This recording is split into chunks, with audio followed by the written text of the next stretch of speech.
Baik, selamat malam Mas Mbak semua. Terima kasih sudah hadir pada malam hari ini. Eh, kita melanjutkan perkuliahan kita ya. Kalau minggu lalu kita eh, libur ya. Libur ya, kayak tanggal merah kalau nggak salah itu. Kita melanjutkan perkuliahan kita pada malam hari ini ya di mata kuliah rekayasa perangkat lunak pertemuan ketiga ya. Dimana di pertemuan ketiga ini nanti kita akan lebih membahas terkait dengan prinsip-prinsip ya yang akan digunakan dalam praktik rekayasa perangkat lunak. Jadi pembuatan sistem di rekayasa perangkat lunak itu pun juga harus ada eh, prinsipnya ya. Jadi tidak bisa apa namanya langsung kita kembangkan sistem itu, tapi harus harus memiliki prinsip, di mana prinsip itu harus ditekankan untuk pembangunan sebuah sistem itu menjadi jauh lebih baik. Apa saja nanti prinsip-prinsip yang akan kita bahas? Yang pertama kita akan membahas terkait dengan prinsip inti, gitu ya. Prinsip inti di sini sebetulnya uh, ada beberapa prinsip ya di prinsip intinya ini. Yang pertama adalah prinsip-prinsip yang memandu proses rekayasa perangkat lunak. Yang pertama adalah cepat. Ya. Apapun model proses yang dipilih itu dia bersifat cepat. Kecepatan seharusnya merupakan pendekatan yang penting yang akan memandu. Ya. Karena dalam prinsip kita membuat sebuah rekayasa perangkat lunak itu harus cepat. Nah, dengan cepat ini akan membuat sebuah eh, apa namanya perspektif ya pengembangan itu akan dinilai dari sini. Kalau prinsip ini ya, kalau prinsip ini tidak dipegang dengan baik, kecepatan dalam proses pengembangan, maka nanti akan membuat sebuah pengembangan rekayasa perangkat lunak itu udah underestimate. Ya. Wah, ini pengembangannya lama. Harusnya bisa dikembangkan lebih cepat, tapi ternyata pengembangannya cukup lama. Jadi prinsip-prinsip ini harus benar-benar dipegang. Agar apa? Agar mendapatkan hasil yang terbaik. Yang kedua adalah pada setiap langkah berfokuslah pada kualitas. Jadi setiap aktivitas proses, tindakan, dan pekerjaan seharusnya berfokus pada kualitas produk-produk kerja yang akan dihasilkan. Jadi ibarat jangan asal jadi, bahasanya gitu. Jangan asal jadi. Kalau hanya asal jadi, ya pengembangan sistem itu akan ya begitu-begitu saja gitu. Ya sistem itu jadi ya udah jadi gitu. Tapi belum bisa merujuk kepada kualitas. Ya. Jadi selain cepat juga prinsip untuk memandu itu juga harus apa namanya berkualitas gitu. Itu penting prinsip-prinsip seperti itu. Kemudian yang selanjutnya yang ketiga adalah siap untuk beradaptasi.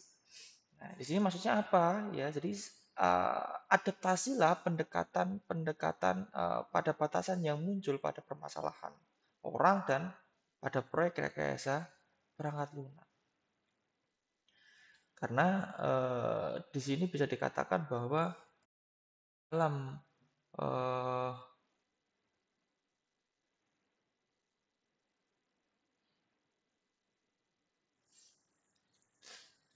di dalam apa pendekatan dalam proses adaptasi ini sangat penting. Ya, adaptasi itu apa ya? Saat kita mengembangkan sebuah perangkat lunak, kita harus beradaptasi dengan bagaimana budaya manual misal atau budaya sistem yang ada di eh, user yang akan kita assessment seperti itu. Itu hal yang penting harus kita pahami terkait dengan hal itu. Kemudian yang keempat adalah bentuklah tim yang efektif. Ya. Tim yang efektif ini dapat mengorganisasi dirinya sendiri, ya, saling mempercayai dan saling menghargai. Jadi eh, teamwork itu sangat penting ya, karena memang ya mohon maaf ya jiwa apa namanya bekerja samanya kalau seorang programmer itu biasanya mereka lebih senang individual. gitu ya. Dan itu hal-hal seperti itu harus dihilangkan. Agar apa? Agar tim itu benar-benar solid. Memang semua tupoksi-tupoksi yang eh, apa namanya diberikan itu harus diselesaikan sesuai dengan template yang ditentukan. Jadi tidak bisa asal mereka mengerjakan tanpa ada tuntunan, tanpa ada pengoperasian yang efektif. Tim yang efektif itu tim yang bisa memanage waktu dengan baik. Memang tidak mudah, tapi itu harus dilakukan. Kemudian yang selanjutnya adalah menentukan mekanisme komunikasi untuk komunikasi dan koordinasi. Jadi komunikasi dan koordinasi itu harus dipupuk dari awal dalam proses pengembangan rekayasa perangkat lunak. Bahkan mekanisme ini harus dibuat dengan baik dan mengelola perubahan yang sudah jadi yang sudah mengelola perubahan ini apa? Jadi jika ada perubahan-perubahan yang diminta, itu kita benar-benar harus bisa memanagenya dengan baik. Agar apa? Agar apa yang kita buat tidak melenceng dari apa yang sudah disepakati. Kan kita ada proses assessment. Saat user ingin merubah itu harus apa ya, tidak boleh keluar dari koridor yang sudah ditentukan. Itu mengelola perubahan itu sangat penting, sederhana tapi penting. Dan yang ketujuh adalah lakukan penilaian terhadap resiko. Resikonya apa jika kita melakukan perubahan seperti ini? Kita mengembangkan seperti ini, resiko seperti apa? Dengan menu seperti ini, seperti apa resikonya? Kita harus tahu semua itu. Dan yang ke-8 adalah produk-produk yang buat produk-produk kerja yang bermanfaat untuk lain. Jadi produk kerjanya itu ibarat secara tim manajemennya bisa sekali dayung 2-3 pulau terlampaui bilangnya kalau kalau pepatah mengatakan seperti itu. Karena ini penting. Jadi misal mengembangkan satu menu itu nanti bisa dipakai untuk menu yang lain. Nah itu eh, prinsip-prinsip seperti itu harus kita tekankan. Kalau tidak ya kita bisa saja mulai dari nol. Bagaimana mengembangnya dari nol itu nanti akan memakan waktu yang cukup lama. Gitu ya. Yang selanjutnya dari prinsip inti itu adalah eh, prinsip yang memandu praktik rekayasa perangkat lunak. Yang pertama adalah bagi dan pecahkan. Jika ada permasalahan harus kita benar-benar bagi dan pecahkan permasalahan itu sesuai dengan uh, porsinya. Gitu ya. Jika harus diselesaikan dengan metode ini, harus metode ini. Metode itu harus metode itu. Semua harus terbagi secara baik, terbagi secara merata. Gitu ya. Dan jika ada permasalahan memang harus di apa ya, dipecah agar tidak apa ya bisa dikatakan dia tidak membuat uh, isu yang justru akan menambah permasalahan. Yang kedua adalah memahami penggunaan abstraksi. Ya. Dan sebetulnya abstraksi itu ya kurang lebih sama lah ya di mana uh, permasalahan itu harus benar-benar di ekstrak ya sedemikian rupa agar mudah dalam proses manajemennya. Yang selanjutnya adalah berusaha untuk konsisten. Jadi konsisten di sini adalah jika permintaan ya, maka yang dikerjakan adalah A. Tiba-tiba kalau berubah B, kalau itu sudah benar-benar jauh di luar koridor, jangan difasilitasi. Karena apa? Kalau kita ya sebetulnya semua itu diperbolehkan saja asal secara template-nya jelas. Ya kebetulan saya punya pengalaman juga gitu ya. Di dalam pengembangan rekayasa perangkat lunak ini mungkin secara tim oke gitu ya. Secara kompetensi gitu. Tapi ternyata di dalam timeline yang sudah saya buat itu banyak yang tidak tepat. Nah, itu mengakibatkan apa? Itu dikarenakan karena perubahan-perubahan. Ya dari pengalaman dari situ, nah ini sebetulnya prinsip-prinsip itu harus ditetapkan. Pak, kalau ada extreme programming, agile method, boleh, boleh, asal itu Kelemahannya adalah timeline yang sudah dibuat nanti akan berubah-ubah. Gitu. Itu yang harus kita antisipasi. Yang keempat adalah berfokus pada pengalihan informasi. Jadi apa namanya, meminimalkan kesalahan-kesalahan yang ada di sistem itu harus dipegang teguh, gitu ya. Jangan sampai melenceng dari sebuah sistem itu. Itu penting, ya. Yang selanjutnya adalah kembangkan perangkat lunak untuk menekan yang menekankan pada modularitas yang efektif. Maksudnya apa? Jadi mengembangkan perangkat lunak itu apa ya istilahnya, benar-benar dipecah secara modulnya. Misal pengembangan sistem informasi mahasiswa misalnya. Itu harus di modularitas dengan baik.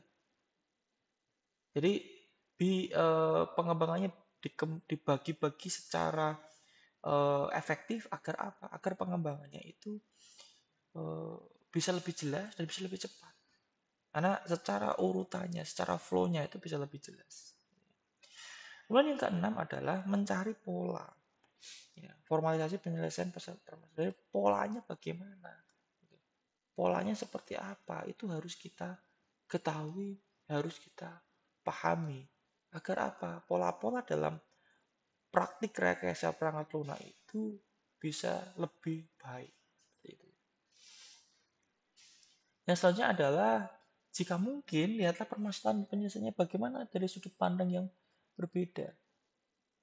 Penyelesaian di sudut pandang yang berbeda itu sangat penting ya, agar apa? Agar bisa mendapatkan hasil yang cukup baik. Kalau hasilnya tidak cukup baik, maka akan mengakibatkan permasalahan-permasalahan itu tidak akan bisa efektif penyelesaiannya, gitu ya.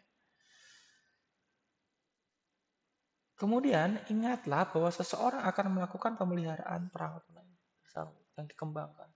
Karena pengembangan sebuah sistem informasi itu pasti ada yang namanya pemeliharaan.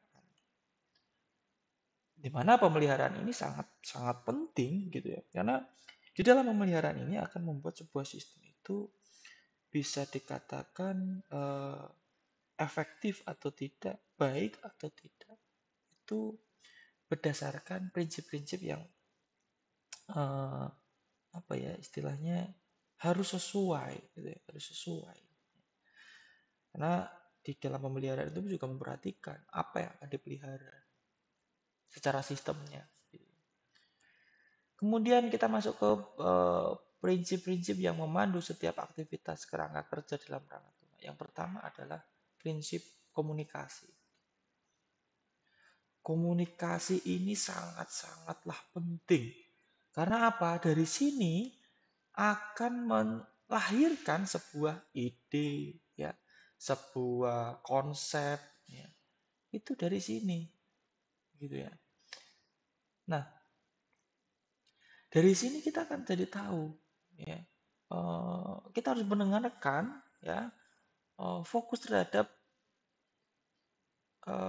apa yang diinginkan oleh user. Ya. Kemudian yang kedua adalah lakukanlah persiapan-persiapan. Ya. Persiapan-persiapan apa ya? Persiapan untuk melakukan komunikasi. Ya. Harus persiapkan dengan baik. Kemudian ketiga adalah seseorang sebaiknya menjadi fasilitator dalam aktivitas komunikasi. Di dalam pengembangan perangkat lunak ini memang jiwa komunikasi itu sangat penting. Karena kalau tidak ada komunikasi yang baik antara pengembang dan user, itu akan semua apa yang diinginkan oleh user tidak akan tercapai, tidak akan terpenuhi karena adanya perbedaan informasi, perbedaan komunikasi antara user dengan pengembang. Komunikasi yang akan dilakukan secara tatap muka adalah yang terbaik. Gitu ya.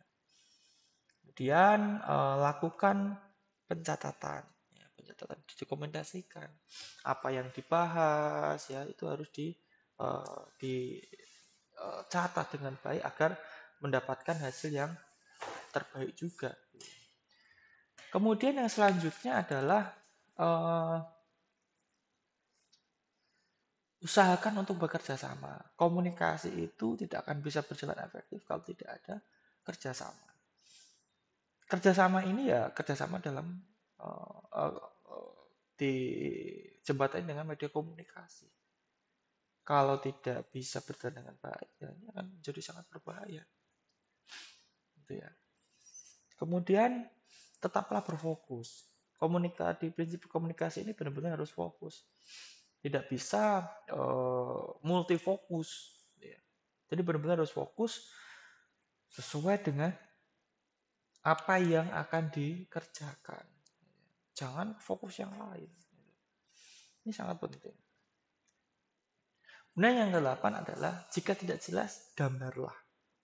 Penggambaran sebuah mekanisme komunikasi itu sangat penting. Misal user menginginkan modelnya seperti X, gitu ya. Kita bingung nih menggambarkannya, menjelaskan, kita memvisualisasikan, maksudnya memikirkan itu, pengennya seperti apa sih? Cobalah kita melakukan penggambaran. Oh, apakah seperti ini? Apakah seperti ini? Itu akan membuat user mungkin akan jauh lebih paham dibandingkan dengan prinsip-prinsip uh, yang lain.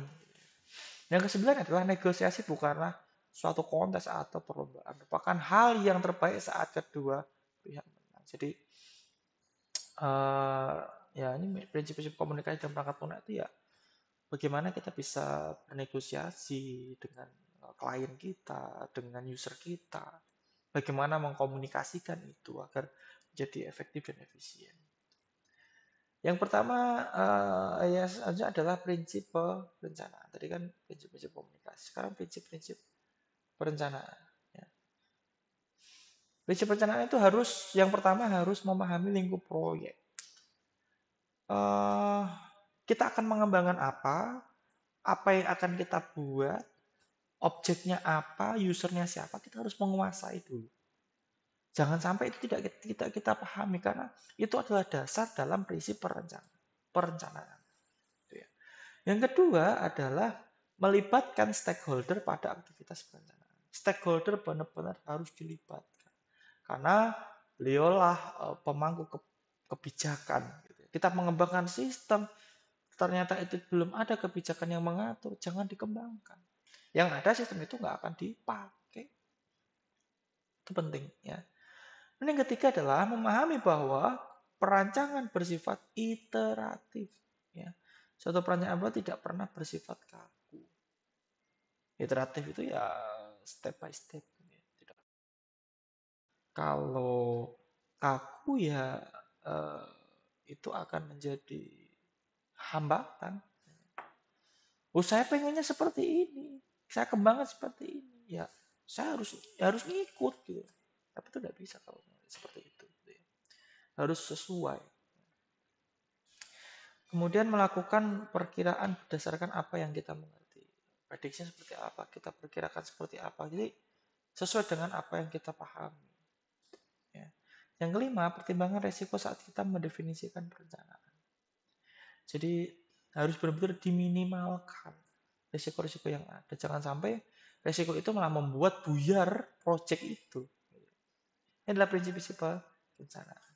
Selanjutnya adalah cobalah bersikap realistis. Bahwa pengembangan sebuah sistem informasi itu tidak lepas dari yang namanya kesalahan. Boleh perfect, ya, tapi jangan terlalu perfect dalam mengembangkan sistem. Karena itu akan memperpanjang waktu pengembangan.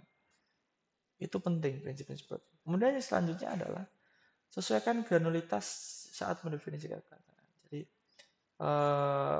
ini merujuk kepada peringkat rincian yang dilakukan saat perencanaan proyek dilakukan. Jadi prinsip ini sangat penting. Ya. Dan yang ke-8 adalah definisikan ya, bagaimana memikirkan hal-hal yang berkaitan dengan kualitas. Bagaimana kualitas itu kita definisikan dengan baik agar mendapatkan hasil yang baik juga. Kemudian deskripsikan bagaimana kita melakukan sesuatu yang berkaitan dengan cara kita mengakomodasi perubahan. Bagaimana kita lakukan? Apa yang akan kita proses di sana? Sebenarnya 10 adalah lakukan pelacakan terhadap perencanaan beserta penyesuaian-penyesuaian jika dibutuhkan. Ya, ini adalah perencanaan. Yang selanjutnya adalah permodelan. Yang pertama, tujuan utama tim perangkat lunak adalah mengembangkan perangkat lunak dalam bukan model-model. Ya, jadi tim rekayasa perangkat lunak itu bukan menghasilkan sebuah model, tapi menghasilkan sebuah hasil yang bisa digunakan, bukan hanya model. Yang kedua, jangan membuat model yang lebih banyak daripada yang kita butuhkan. Ini penting juga, karena model yang akan kita kembangkan itu nanti akan dipakai. Jadi jangan membuat itu lebih banyak daripada yang kita butuhkan. Sesuaikan saja sesuai kebutuhan. Yang ketiga adalah berusaha membuat model yang sederhana yang menjelaskan permasalahan atau perangkat lunak. Jadi coba membuat model sederhana, ya, yang bagaimana itu bisa lebih efektif dibandingkan mengembangkan proyek yang skala besar. Yang keempat adalah kembangkan model-model sedemikian rupa sehingga perubahan dimungkinkan. Ini penting karena ini akan proses mencakup sebuah permodelan dalam sebuah sistem informasi. Yang keenam adalah berusahalah untuk menetapkan suatu kegunaan eksplisit masing-masing model yang dibuat. Jadi menetapkan kegunaan secara eksplisit seperti apa. Adaptasi model-model ya yang dikembangkan dengan perubahan yang terjadi pada sistem. Jadi harus benar-benar diadaptasikan model itu. Yang ketujuh adalah jangan kaku dengan sintaks model. Jadi buatlah lebih fleksibel ya. Penampilan adalah nomor 2. Nah ini kadang-kadang ada yang